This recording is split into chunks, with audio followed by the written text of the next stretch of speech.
Valentine's Day is almost here, so I want to do some fun Valentine DIYs using Dollar Tree items. All right, so for this first one, we have the clear drawer that they have at Valentine's Day.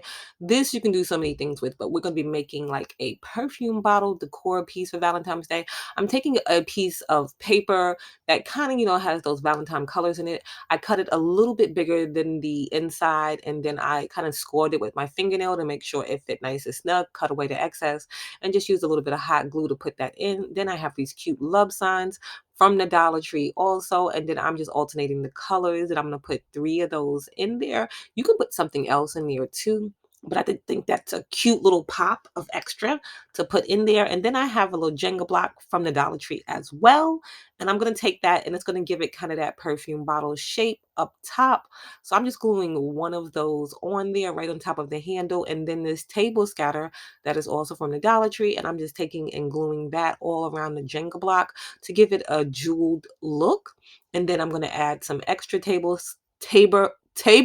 scatter to the inside of the drawer, and then you stand it up and you have a cute looking perfume bottle, which is a fun piece of decor for Valentine's Day.